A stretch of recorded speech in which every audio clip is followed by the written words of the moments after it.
Hi everyone, I am a marine biologist and a science communicator, and it's my job to share about the weirdest and most wonderful sea creatures. And to do so in this series, I am making a miniature theatre to make a miniature science show for a competition that is going to be in the Royal Institution in a lecture theatre where like the actual electron was announced. So this video is going to be a art haul. If like me, I love watching art hauls. I love seeing all of the many art supplies that there are in the world. And trust me, I brought a lot to be able to kit this out for this demo to create this wonderful show. So watch this video to see what I've brought to do the sets and the puppetry and everything else and paint this. But if you want to check me out painting it and actually making the sets, you can follow along. Make sure to like and subscribe and check out the videos that have already come out here. Okay, let's see how many art supplies I've got. The box I brought came with a big label of someone handwritten on it, caution heavy, because that's how much I brought. The correct amount of art supplies to have, right? Oh my goodness, I did buy a lot. But a lot was needed to actually be able to pull this off. Like, it's an ambitious project. Oh, I know what this is. This is exciting. So we have the first thing. So for the front of the theatre, I wanted to go a bit fancy and I got some silver leaf, which I have never used before. I don't know how to use. Is it a paint? A silver finish? Oh, I thought it was like a foil. Trace a drawing, place the foil on and then peel it back off. Nice. So I got this because if you're in like a fancy museum or something, or a theatre, they've got that like, often like gold embossed stuff. I'm not massively into gold, but I thought silver would look really good. And literally after I film this, I'm going to go and paint the front of the theatre. And so I've just done some of the like design on like digital designs, and I'm hoping to have like silver fish shoals that are swimming up the side of the theatre. So hopefully that works. Knife. Knife to be able to cut nice and cleanly round all of the bits of paper and sets and stuff. This is heavy. What is this?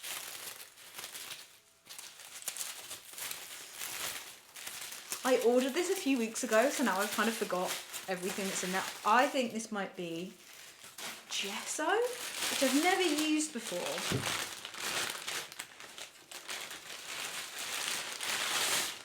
Yes. Okay.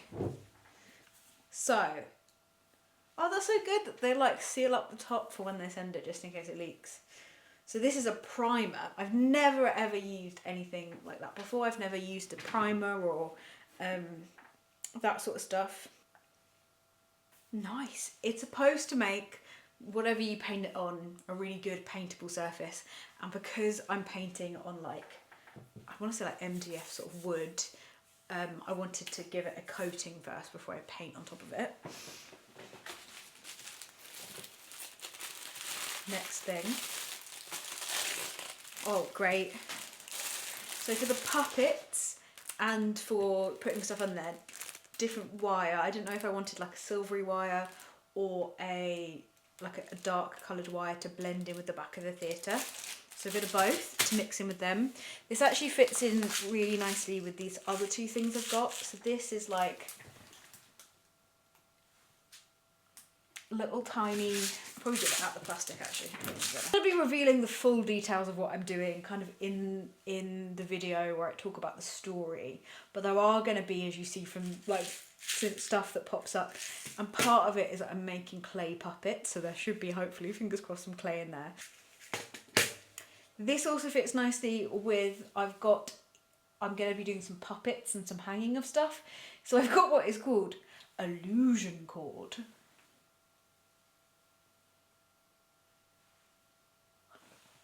Which is just fishing wire, I think, but it's supposed to be like even more invisible fishing wire if you were fishing, like fishing line.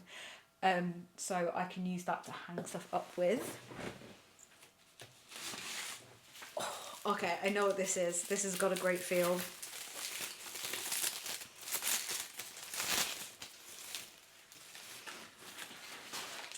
Modelling clay! Das is modelling clay.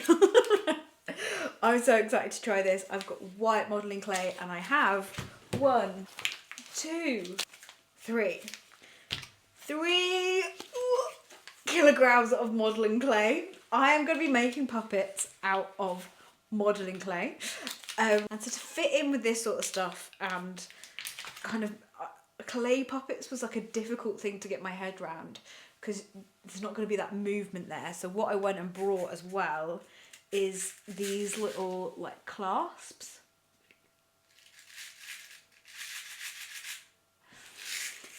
Which are usually used in jewellery. So I'm going to put these clasps in as they dry and be the kind of connectors between the different bits of clay that make up the puppet so that I can also move them. And I've gone with clay because I like to make my life difficult, I think. Mainly for the art style. What I'm envisioning compared to like material or felt or stuff, I want this to feel more like you've just jumped into an underwater painting, which is obsessed with Mary Poppins, so it's probably something to do with that. But I feel like clay would be a better shout with that. It could go massively wrong and it's a big risk, but it's a risk I am taking. They're not that heavy, kilogram isn't that heavy, but acting. I'm excited for these.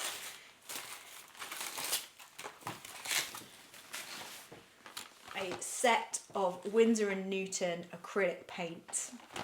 I'm going to be painting a lot, whether it's the theatre, acrylic paint for the puppets, maybe a bit of the sets, but I'm also thinking of doing watercolour for those. Usually I buy like big, like if I'm painting, like I've painted on felt stuff before, or big cardboard props, I just buy big tubes of like acrylic squeezy paints.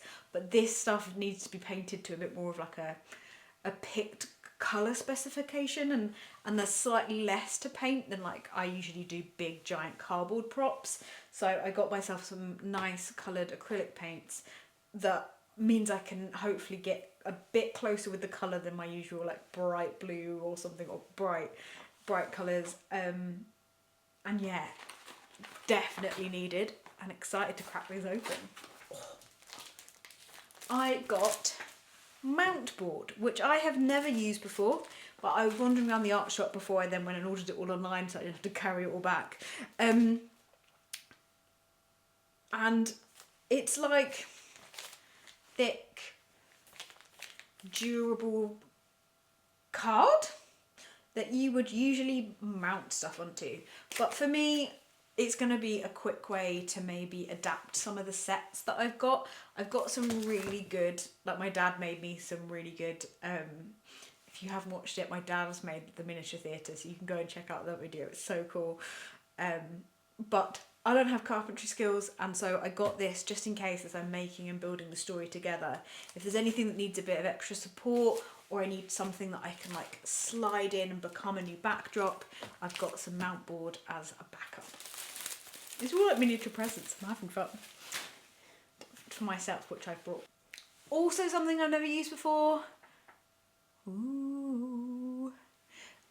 Varnish that's matte. So I want to paint the puppets and then varnish them so that when I have the lights and I'm videoing them and stuff, they're not too shiny.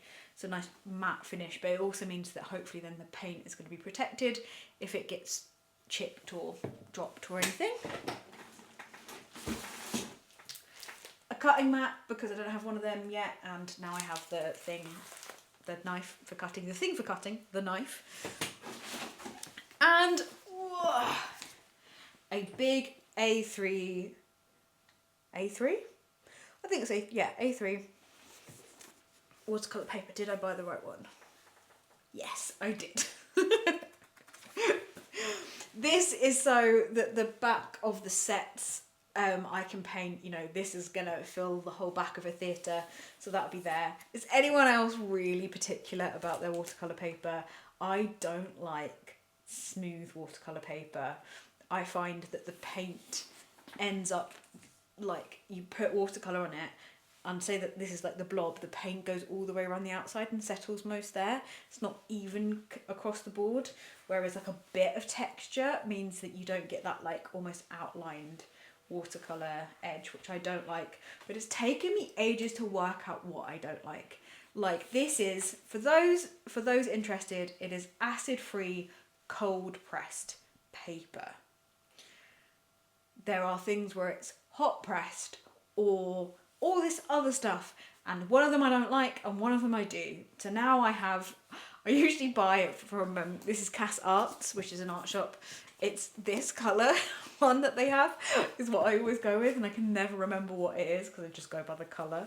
So the other one that I don't like, I think it's like a lighter greeny blue sort of colour. Fabulous. I also got some new paintbrushes because I'm desperate need of those in different sizes. This one and this one.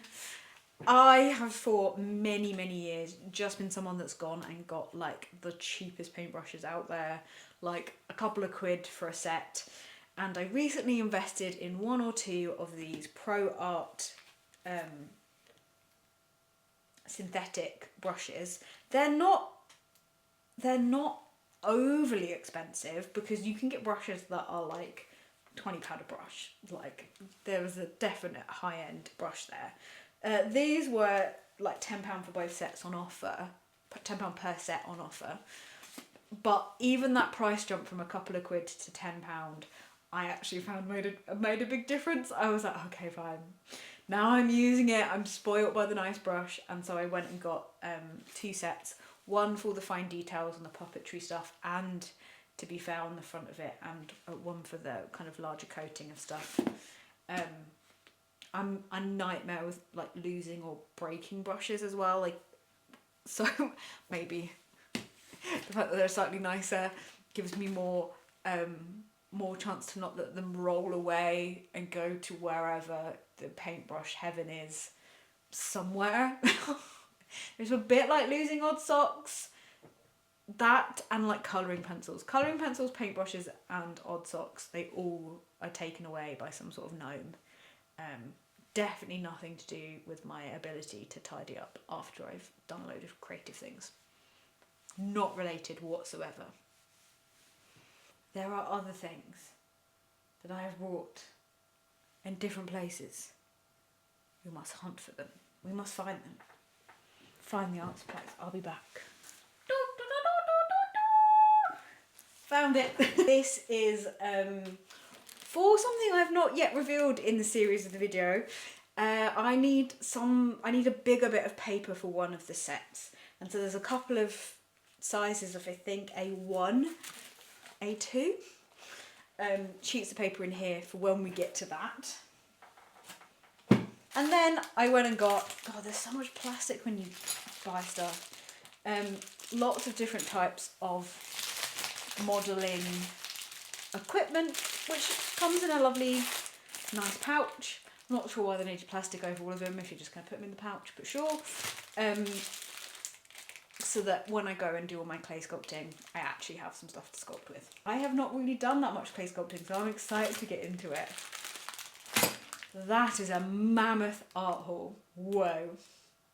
Well, I don't know how it's going to come out yet, so you can follow along and watch the rest of the series to see how I turn this mammoth art haul into, hopefully, an incredible little miniature show on a miniature theatre stage, and just, I'm having the best time thinking about it. And for anyone out there that's like, does the art, it's like you spent so long thinking of it and you can see it in your brain, like, this is the crunch time now. This is like, can I make you all see with this stuff what I'm seeing in my head, and will it be worse or better than I expect? Hopefully better. Probably worse, but I'm going to have an absolute blast while I do it. So just a reminder, like, follow, subscribe to keep up to date with the series and see how I do in that competition in the very fancy place. I will catch you in the next video, everyone. See you next time. Bye.